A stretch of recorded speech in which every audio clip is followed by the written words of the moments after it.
Evo, sve vas lijepo pozdravljam ovdje na Udbini. Ja sam Franediljko Knezović, inače sam župnik ovdje na Udbini, jedan od graditelja ovog svetišta, koji je posvećen svim našim patnjama i stradanjima. I drago mi je da ste stali ovdje u ovoj karavani od Prevlake do Vukovara, upravo s tim razlogom, budući da se ovdje stvara memorija stradanja kroz čitavu našu povijest. Ovdje se nalazimo u parku sjećanja, gdje dominira ovaj vukovarski križ sa Dunava, koji je ovdje s razlogom postavljen, budući da nije bilo žrtve u Domovinskom ratu Vukovara i ostalih mjesta, da nije bilo žrtve branitelja koji su dali svoje živote za stvaranje domovine, da nije bilo onih koji su, dakle i vas, koji ste svoju mladost, svoje zdravlje davali na Udbini, sigurno ne bi bilo ni crkve hrvatskih mučenika, a ne bi bilo ni spomen kamenja sa svih naših stratišta kroz čitavu povijest. Inače, to kamenje skupljaju branitelji motoristi, dakle, jedan razloga da vam kažem svima hvala i naravno, dakle, ovo je spomen park gdje će biti oko 1800 kamenja sa 1800 masovnih stratišta, 143 kamena, odnosno 143 masovna stratišta su iz Domovinskog rata. Imamo još, dakle, preko 1000 osoba koji se vode nestalima, tako da će biti očito još koji kamen koji će biti ovdje postavljen i koji će zapravo pokazivati ovim mlađima koji dolaze iza nas i stvaranje Hrvatske države da je stvoreno na krvi njezinih izvrsnih sinova i kćeriju, ali isto tako da trebamo svi skupa čuvati i ovo što idete u karavani, da se ne zaboravi, doista, dakle, treba puno toga uložiti, jer danas svjedoci smo Domovinskog rata, pa kad bi stavili trojicu naših povjesničara da govore što se to događa u Domovinskom ratu, da dođe netko sa strane i mislio bi da se radi o 3 različita naroda. A zašto je to tako? Pa mi smo kroz stoljeća bili, dakle, pod tuđom vlasti, a oni su trebali dobre sluge. A kad želiš imati dobroga slugu, onda moraš oduzeti vrijednosti, velikane, oduzeti mu dostojanstvo i čast, što se i nama, bez obzira što je Hrvatska država stvorena, i danas pokušava učiniti. Međutim, mi smo svjedoci događanja i mi s ponosom to ističemo i ne smijemo zašutiti. Pa evo, dakle, ovdje ćemo se sad pomoliti za sve poginule hrvatske branitelje, za sve civile koji su pobijeni u Domovinskom ratu, ali isto tako i za sve lučonoše, vjerske i nacionalne ideje kroz čitavu našu povijest, koji su davali svoje živote iz ljubavi prema Bogu, svome narodu i Hrvatskoj domovini. U ime Otca i Sina i Duha Svetoga, ja sam uskršnut i život, ko vjeruje u mene živjeća koji umre, i ni jedan koji živi i vjeruje u mene neće umrijeti nikada. Gospodine, smiluj se. Gospodine, smiluj se. Hriste, smiluj se. Gospodine, smiluj se. Molimo, Oče naš, koji jesi na nebesima, sveti se ime Tvoje, dođi kraljestvo Tvoje, budi volja Tvoja, kako je na nebu, tako i na zemlji. Kruh naš svagdanji daj nam danas i otpusti nama duge naše, kako i mi otpuštamo dužnicima našim, i ne uvedi nas u napast, nego izbavi nas od zla. Gospodin s vama, pomolimo se.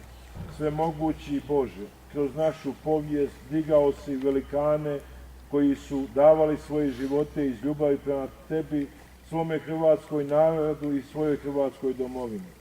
Hvala Ti na svima njima, a nama daj mudrosti da izdržimo u prenosenju onih vrijednosti i istine kroz koju su oni prolazili. Njih nagradi vječno nagradom svome kraljevstvu, po Kristu Gospodinu našemu. Amen. Pokoj vječni daj im, Gospodine. Počivali u miru Božjem. Amen. Duše njihove i duše svih vjernih mrtvih po milosrđu Božjem počivale u miru. Amen. U ime Otca i Sina i Duha Svetoga. Evo, dakle, nalazimo se u samoj crkvi, a oni koji su pratili projekat mogli su vidjeti da je prije postojao jedan modernistički projekat gospodina Nikole Bašća, koga smo mi promijenili, budući da je 2006-2007. godine osjetila se jedan ulazak krize, a taj projekat je koštao preko 130 milijuna kuna. i naravno da smo morali prilagoditi uvjetima, a onda kad smo mijenjali, učinili smo da je uskladimo sa crkvenom arhitekturom, dakle kroz našu povijest. Tako da ova crkva u obliku križa, dakle mi se pozivamo na Sveti križ u Ninu, 11. stoljeće, prva hrvatska katedrala.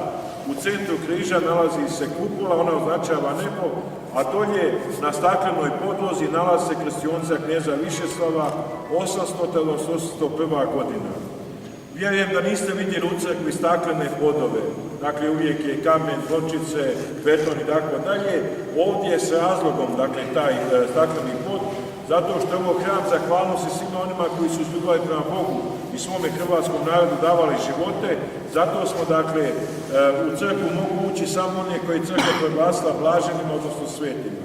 A dolje ispod su, dakle, sjećanje i na Jovića i Frankopana i ostale naše velikane, dakle, kroz čitavu našu povijest, naravno i domovinski rat. Tako da je ta staklena podloga, dolje ispod je kripta, gdje će ići kameni sarkofag sa kostima vitezova iz Hrvatske bitke, dakle, koji će biti povezan svjetlosnim snopom sa ovom krstionicom. To je jedna poruka gledano vjerski krv mučenika, dakle, te kosti sarkofag je sjeme kršćana krstionica, a isto tako imajući, dakle, da je nacionalno svetište s nacionalnom idejom, dakle, žrtva branitelja, sloboda vjere, sloboda i narod. Ove godine 10. dakle, 9. bila posveta ovoga oltara. Ovdje ljudi više nema većeg ljubavi nego da se dane život za svoga bližnjega. U centru vidimo ovaj krug, dakle, tu je Kristogran, iz njega je izvučena sva Bogorodica, dakle, sva slova Bogorodica. Ono što još presli, a to je, dakle, mozaik slika, koja će biti uskrsni Isus, trojica hrvatskih mučenika, prvačnih, Nikola Tavelić, Marko Dimitrijević, koji predvode mnoštvo hrvatskih mučenika i čitave naše povijesti, gdje će se vjeriti da ćemo imati moći prepoznati, dakle, da se tim narodnim noćama budu, tako da možemo vidjeti cijeli tadašnji prostor naših domova. Evo sada pozivam vas sve dolje, dakle, bit će kava, sok. Slavonac je pitao za vatrenu vodicu, bit će i toga, ali molio da što manje toga, jer sad u prometu ste. Mi molimo za vas, Boga, da sretno dođete u Vukovar i svojim kućama, pa i vi učinite da, dakle, ne bude previše auto.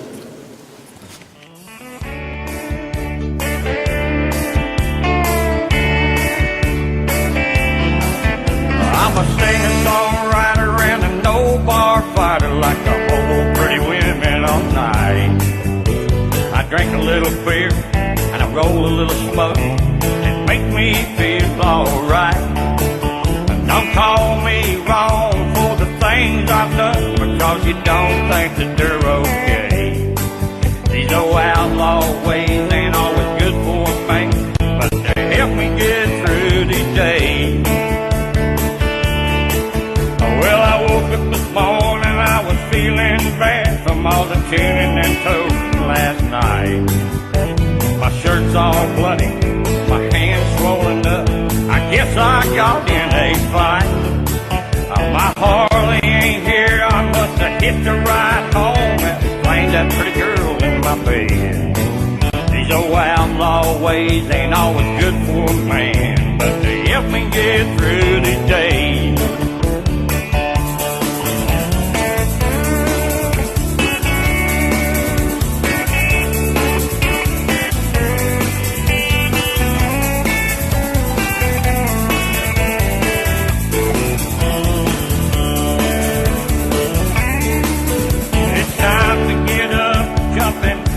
Shower, find my old scooter and then kick her on over, roll a daisy into clover, a pop a cold one and then who knows what's next when I start all over, friend, like any other day. These old outlaw ways help me through my days. Will I ever change my ways?